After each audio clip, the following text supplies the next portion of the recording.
So like this? You're getting there. No, Jared, you're doing it's more like. Oh, I think he's got it. Yeah. Is that right? Am I doing it right? Yeah, are we good? No, it's a little more like a.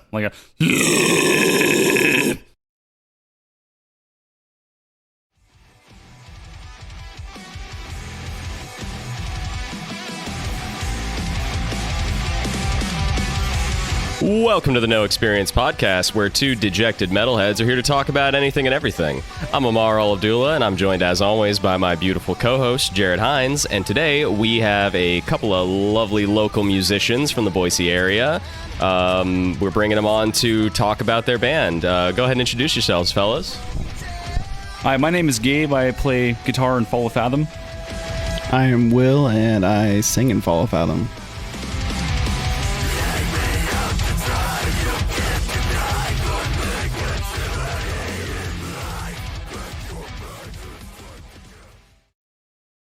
All right, as you probably heard in the intro, we are here with a couple of bandmates from Fall of Fathom, a local band here in Boise, and they seem to be doing pretty well. Yeah, definitely. We've kind of done a little bit of independent research. Both of you guys are pretty popular in the local scene, as far as we've been able to find. You've both been in some pretty prolific groups throughout your time here, and now you guys have a new project, Fall of Fathom. How long have you guys been doing that? So Fall of Fathom has been a band, I think, since like 2014 or 15. Yeah. But me and Will just recently joined. So Will, you joined last year, right? I'd say it was like a year and 5 months about now. Cool. Yeah, and then I joined Fall of Fathom in November of last year. Sure. So you guys were kind of brought on as new talent, new blood into the band. Tell us a little bit about that. What was the story for you guys' induction into the Fall of Fathom lineup? I would say for me, I was just looking to get in a group or a band with other people that wanted to see how far they could go. And the guitars really just drew me to the project. So I figured I'd give it a whirl. Plus, this is the first time I've ever really done metal. So, I've always been really good friends with Tanner Holmes. He's founder of Fall of Fathom, the other guitarist as well. And, I had some project here that didn't really work out, and I was kind of looking for something new to do, and I really wanted to pick up an 8-string guitar and just try to, master the 8-string, going from a 7-string guitar. And Tanner was like, man, it'd be really awesome to have another guitar player in the lineup. And at the time, we had 3 guitar players, so basically, one guitar would be doing, rhythms, and then the other 2 would be doing melodies off of each other. And after some time, the other guitarist ended up leaving. So now it's just me and Tanner rocking the horn. That's fantastic. That's always one of those questions that, you gotta ask when you're interviewing somebody who's a part of a band. Is like, how'd you get started? How'd you meet the guys? Right. But the story's almost never crazy. It's never like, I met him because I accidentally hit him with my car. Right. And then we robbed a bank together. Right. It's never something like that. It's always, I met a guy. We were friends with him. We played some music together. We kind of liked the vibe and we moved on. So the band's been around since 2014. Yeah. And you guys joined pretty recently. Do you regularly kind of do shows around town, or are you pretty popular in terms of the local Boise metal scene? Yeah, I'd say so. We've done 3 shows since the pandemic. Obviously, we're still going through that. But the 3 shows we've done here, it's been a great turnout. Each one of the shows, the crowd has just been amazing. We totally feed off the energy of our audience every show we play. But we've had a really good time getting back on stage. It's just a nice change of pace for us. Yeah, it's a lot better than practicing all the time like we have been. Yeah. Yeah, you guys really kind of got the shit because you started really showing up on social media and everything and kind of following through with at least this iteration of the band right at the beginning of the pandemic, right in early January of 2020. So how has that been affecting business, really? I'd say it's been pretty difficult because it's like we as we're trying to get to the point of doing tours and producing an album, it's just a constant work instead of actually enjoying your craft while playing. So it's just a constant kind of just a money sink, which, I mean, in any type of business or band, that's what it's like. But you still get those opportunities where you can play shows, so you can at least, I guess, showcase all of your hard work. But we just had to just keep grinding until we could finally start playing shows again. Now, you said that this is your first time with metal, right? Yes, it is. Now, before you were in another band, right? It was Meridian Movement? Meridian Movement was more, it kind of had like a 90s feel to it. And it was just a bunch of us older guys. And we just kind of just played what just came natural. And it was a really fun project, but we ended up just not seeing eye to eye on where to go to next. So I figured it was the best time to try and find people that wanted to go further. Gotcha. Now, something else that you in particular did before Fall of Fathom that Meridian Movement actually got in on, and Fall of Fathom at the time, was the Breakdown Ball, right? Fall of Fathom actually didn't get onto the Breakdown Ball. They tried out for it. I was actually one of the founders of the Breakdown Ball. So I helped put the first one together, where we played at the Revolution Center with pretty good turnout. It was Meridian Movement, Life Upon Liars, We Were Giants, As Fire Falls, and the band Avoid from Seattle, which they're blowing up now. They're on major festivals, and they just got signed to Thriller Records. And it was really awesome just because we would take two charities and everything, and we would have an auction, and everything that we'd make, we'd just divide it up between the two charities. We ended up doing it 2 years. But then right whenever we were thinking about doing it the third year, the pandemic hit, and then that just kind of killed it off. Gotcha. Well, that is fantastic, and I've lost my fucking groove. So no worries. So actually, for the uninitiated, for those who might not know about it, can you tell us a little bit about what the Breakdown Ball was? It just sounds like it was like a charity music festival. So the Breakdown Ball happened with it was Logan Peele, Scott Charles, myself, and my wife, Sarai Amber Pompey, who decided to put on a show to give back to the community, but allow musicians to actually give back. So it allowed us to, for one, showcase the many local talents that we have with musicians, but then also give back to specific charities that are tied to Idaho and Boise, to where it's not just giving it to like the gigantic charities. It's actually charities that usually don't get as much, I guess, fundraising for. Okay, that's fantastic. You know, you're local boys, you're supporting the local music scene, and you're doing it for a great cause. You're giving back to charity. Yeah, which is outstanding, by the way. You know, hats off to you on that one. I'm curious, you know, now that the pandemic is kind of winding down a little bit, or you know, fingers crossed, God willing, it's winding down. Do you think you're gonna try to kick it back off again? I mean, it would really just depend, because there were so many moving parts, and getting everyone's already branched off into other things. That, like, We Were Giants, Logan Peele is the harsh vocalist of We Were Giants, and they're now signed to a label. And then Scott Charles is now in a band project that's taking off. And I'm pretty much focusing at least 4 or 5 days a week with Fall of Fathom. So really, it's just a time crunch now. Okay, so a question kind of for both of you. So you mentioned labels, you mentioned record labels. I'm curious, is Fall of Fathom signed? If you guys aren't, is there plans to try and get signed to a major label in the near future?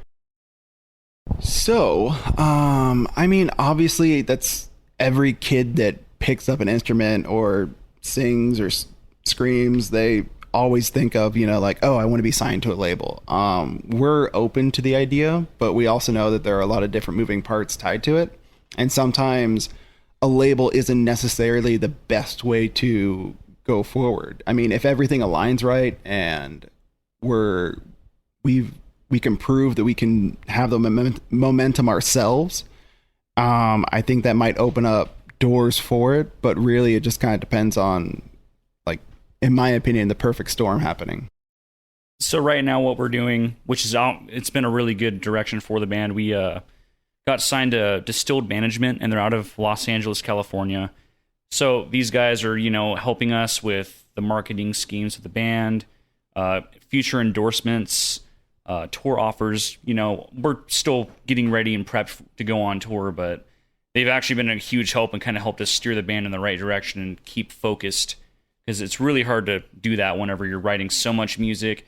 You got so much money poured into it in time.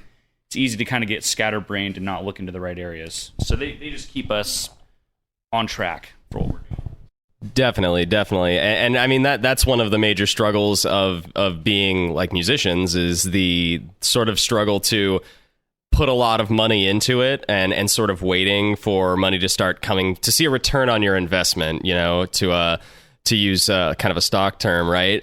So what keeps you guys motivated, right? I mean, in terms of being able to put money into it, to pursue your passion, while waiting for that sort of big break, that big return.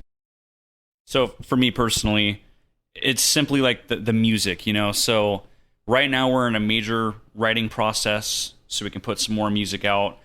Dead Flowers was released a year ago, almost to the day, and the new stuff that we're writing, man, I just love it so much. It makes me smile, when we play the music, and it sounds really good. I'm super happy with everyone's parts and how the new music's coming out, and that's really what keeps me motivated and passionate, because I know if we get the right people behind us, our music will change lives, like it's changed mine and Will's, Yeah. Speaking of Dead Flowers, one of the release that you have had out, and that particular single as well, has 40,000 plays on Spotify. You guys are doing pretty well. Did you want to explain some of the themes of that album on record? So Gabe wasn't a part of the initial EP writing. That was, even I came in at the tail end. It was the previous group of Fall of Fathom that really wrote the core of it. I just came at the tail end, and they were like, well, come up with that, whatever you can. So normally just what I write about is just, I grew up in a really shitty childhood. So that's like my inspiration. It just comes out. I kind of do things weird though too. Whenever I go into the studio, I'll have something, and then I just come up with something right on the spot, even like lyrics, melodies, everything. And usually I'll hammer that out in like an hour or so a song. It's really cool to watch. It's kind of crazy, honestly. Yeah, I mean, a master of improv, a master of the jam is kind of, that's always fantastic to watch. Someone who's really on top of their creative game. Since you guys kind of came in a little bit later into what has been Fall of Fathom's lifespan so far, was it an easy adjustment? Did you guys have an easy time sort of gelling with the band? I would say that I've been really good friends with all the guys in the band for a long time, so I definitely felt welcome and like family as soon as I joined. As far as the transition, I kind of got my ass kicked there for a few months. The music is just way more technical and harder than what I played in previous bands, and not to mention I went from a 7-string guitar to an 8-string, and 8 strings are just as fucking big as they look. But after about, I'd say 6 to 7 weeks, I really started getting all the songs down on Dead Flowers, and I started learning some of the newer material, and now I'm one of the core writers in the band, and I'm fucking super stoked about that. So, yeah, you do an awesome job too, dude. Awesome, thanks, bro. Now, Gabe, so much love in this room. Aw. Now, Gabe, you have gone on record as having been diddling guitars since about 4 years old. Do you want to talk about what inclined you towards music and becoming a musician? Absolutely, yeah. So my parents growing up are huge musical people. My mom's side of the family, the Elys, there's just a huge history of people in my family that have like went to college for music and did orchestras and all kinds of crazy stuff. So my parents were really supportive about it. My mom tells me, as soon as I came home from the hospital after I was born, my dad was already blasting me with Static X and Megadeth and Anthrax. So you could say that I was, kind of built around the life. And when I was just a little kid, I would love to, I got my guitar, and Megadeth was my favorite band as a young kid. And I'd do this silly thing, man. I'd put on like a Megadeth DVD and watch them play in front of 100,000 people in Antarctica or some crazy shit.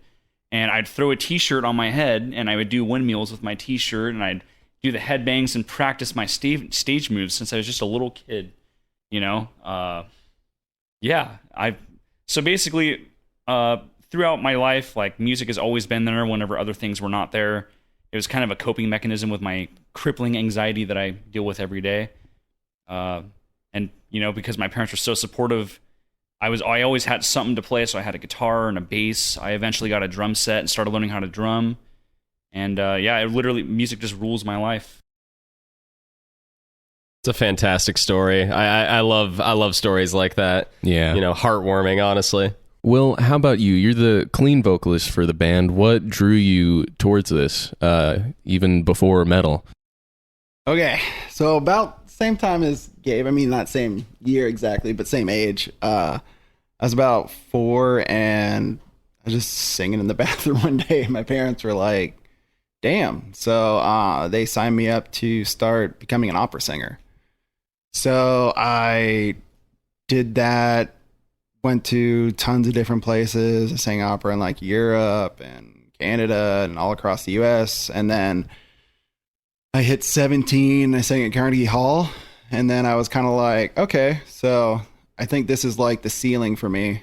But after that, then I started just joining bands. I was in a band called Titus Lane in Kearney, Missouri, where we battled Puddle of Mud before they got big.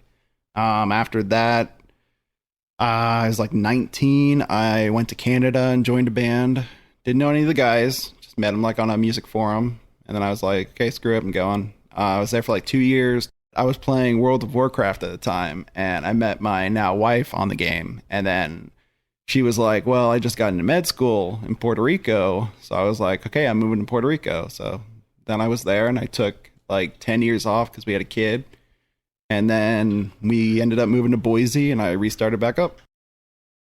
Awesome.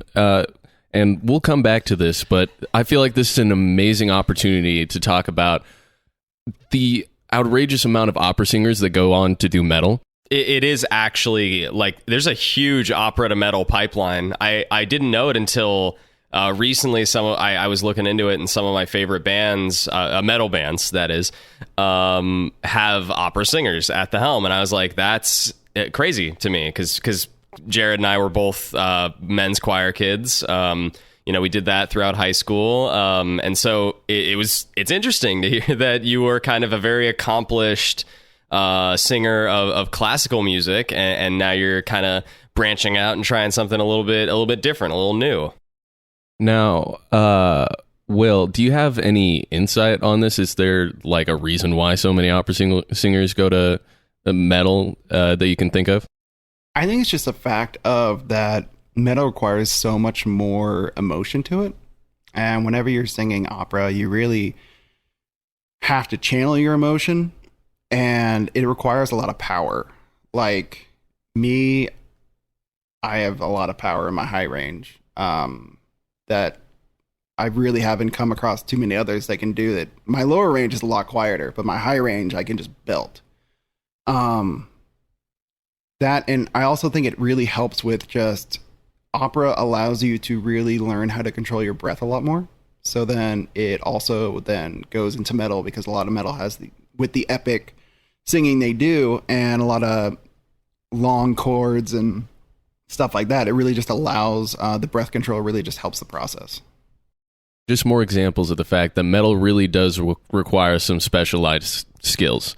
Yeah, that I mean, if I may, I actually do. I'm curious, because I know that there's a big sort of stigma against metal as a genre. I think it's kind of, waning a little bit, but there has been for a long time a pretty big stigma that, every metal band is just fellas, screaming at the top of their lungs and some Swedish dude pounding away on the guitar as fast as you can because he's a dickhead, right? But I don't know that I agree, and I imagine you guys probably don't agree. I'm curious, has that stigma been discouraging to you? Do you think it's been something that has sort of bolstered your motivation? How do you feel about that?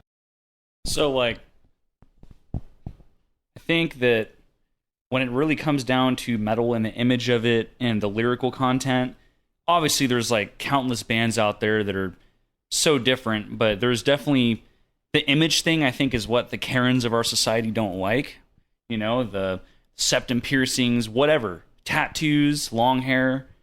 I think that I'm a true believer in just being you, and you should like be more accepting and not so close-minded. But that's coming from a fucking musician, not a stay-at-home father, or some guy that like works all the time, or some lady that's not happy with her life. So it's I don't know. It's kind of different whenever you think about it. But metal, to me, it takes a lot of ability, and so does other genres of music. But I like the freedom of speech that you have in metal, and you can talk about your emotions or what pisses you off or what makes you happy even. I think also with metal though too is that just the overall community is a lot more accepting than like the rock community or the country community. Just from, I've dabbled in multiple genres, and it always just feels like they're more accepting of the true person instead of just like, oh, you have to, if you go, like, I can go to any show and I can just wear whatever and it doesn't matter. Where it felt like if I'd go to other shows, I'd have to dress certain ways so I wouldn't get like the weird stares and stuff. That's I think anybody who's been to a metal concert, anybody who's consumed it as a genre, could tell you that that's true. I've gone to plenty of metal concerts, and let me tell you, they are some of the nicest people I've ever met. They are so sweet, so accepting. It really just goes to show that like the heaviness of your sound has no effect on the heaviness of your character. You two are so positive, so nice, and it's fantastic. We are always interested in sort of breaking down some of the stereotypes that exist as far as that genre or any genre is concerned, I would think. Yeah. Now, speaking of stay-at-home fathers, Will, you brought up earlier your wife and how she was going to med school. It seems you took time off of music to help her with her dream, presumably her dream.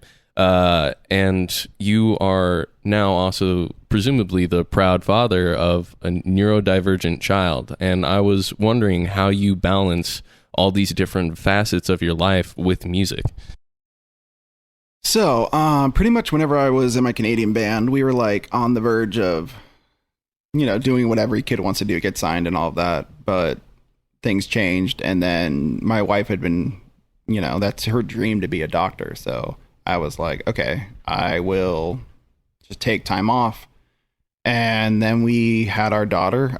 She ended up being diagnosed with autism. So I took extra time off just to help her acclimate to school and all of that. And then once we got here and she went through all of her training, the wife went through all of her training and all that. And then she finally got her job. She works at the VA. And then she was like, okay, well, you took a break from your dream to help me with mine. So now it's your turn to go off and do your thing.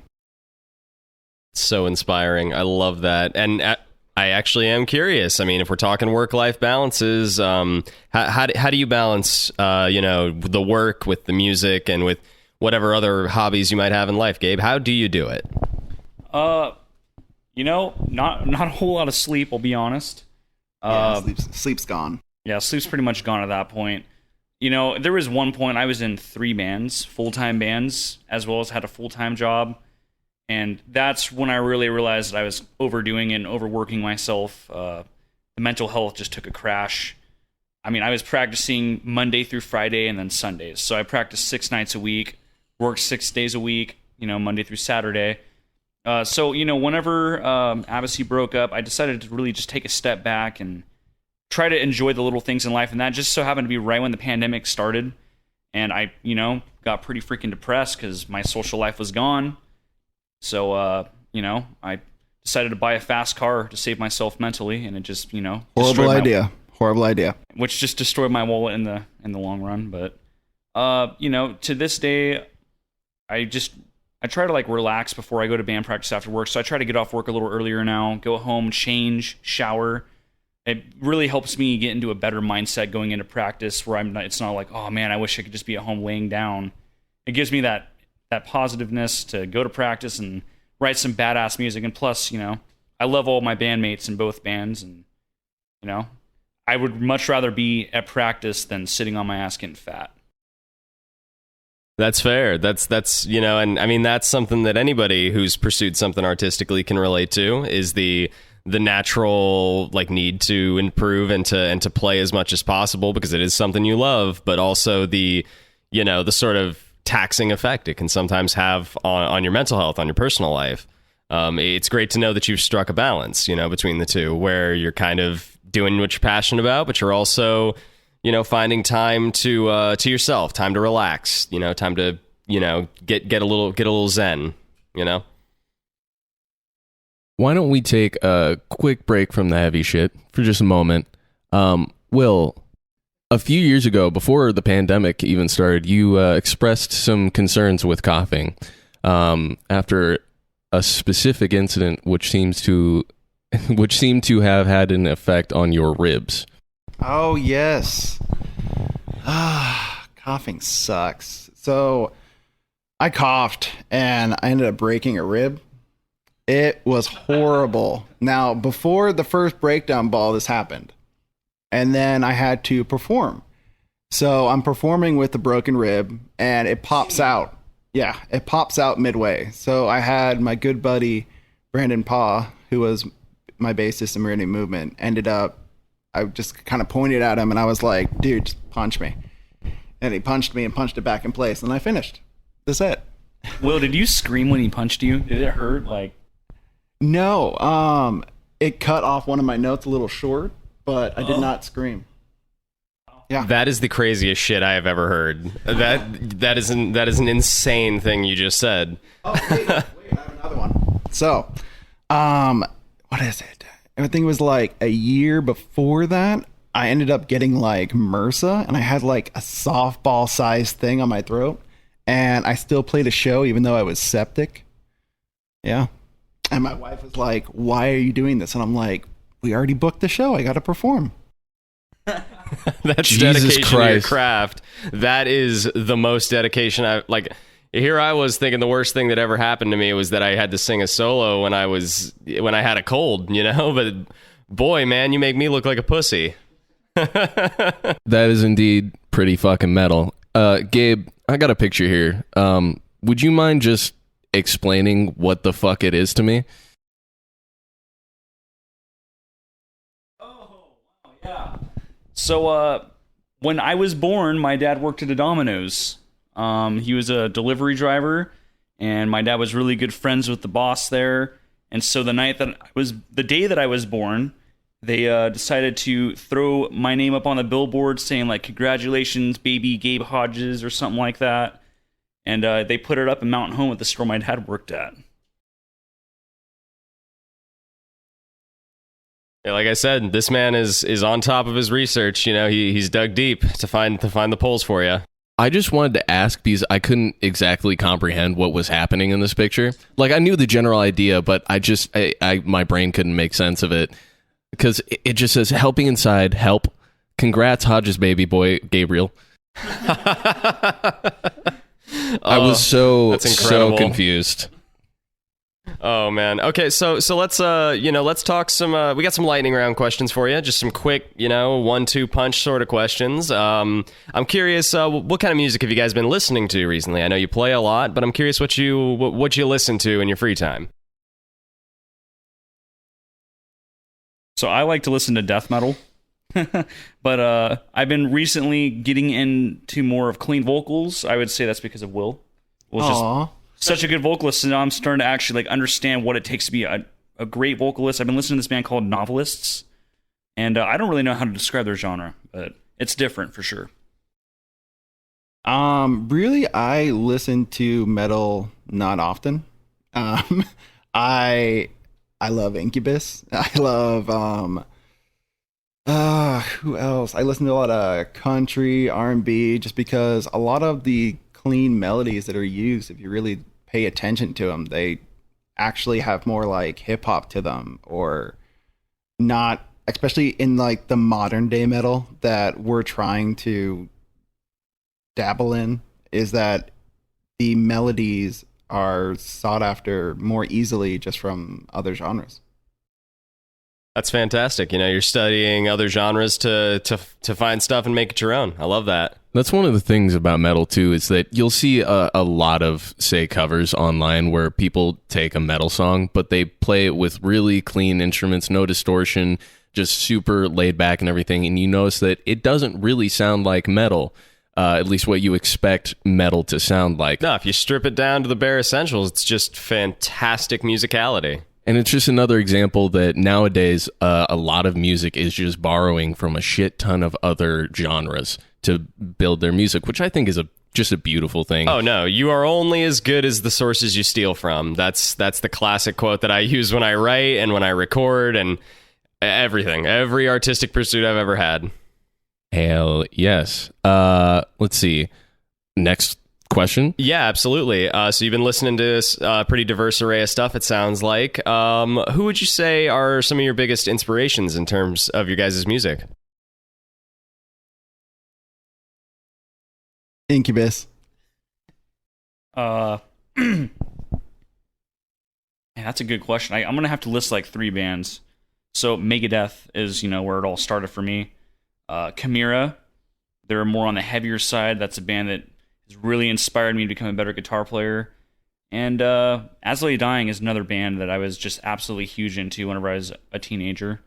And that's actually the band that really got me serious about guitar. I'd also have to add early Breaking Benjamin and the band Thursday. Right on. That's fantastic. Okay, Jared, you got any sort of quick shot questions? If you had to pick one song from Dead Flowers that you like especially or in particular over any other, what would it be and why? What's your baby? Pick between your children. Sorrow, the song Sorrow. That song is the reason I joined. It's so fucking perfect. Oh. I would say I really like What I Did for Never Live Silent, even though everyone in the band hates it. The song, not what he did, but the song. Yes, the song. It's just because the song had been played so many times, and it has like 4 different variations of singers to it. So, yeah. I would definitely say the Pavelia is... Oh, yeah. No, Pavelia. Pavelia is one of our more well-rounded songs. It's the most fun everything to play live because that's one where we really established like true back and forth between the harsh and the cleans. So it's like you're always constantly busy. What is one thing that probably not many people know about you that you think is interesting or worth mentioning, or that you just like? So call me a freak if you want, but I freaking love avocados, like so much that I eat them without salt with just a fucking spoon, dude. Like pudding. Everyone thinks I'm a freak, but I love avocados that much. That's why I gave you an avocado wrapped like a couple weeks ago. He did, and I loved it. With It was a bow. actually the perfectly ripe avocado. One of the best avocados I've ever had. You're welcome, buddy. That's outstanding. I'm with you, man. I love avocados. I know most people need salt when they eat them, but not me. I don't care. Well, how about you, Will?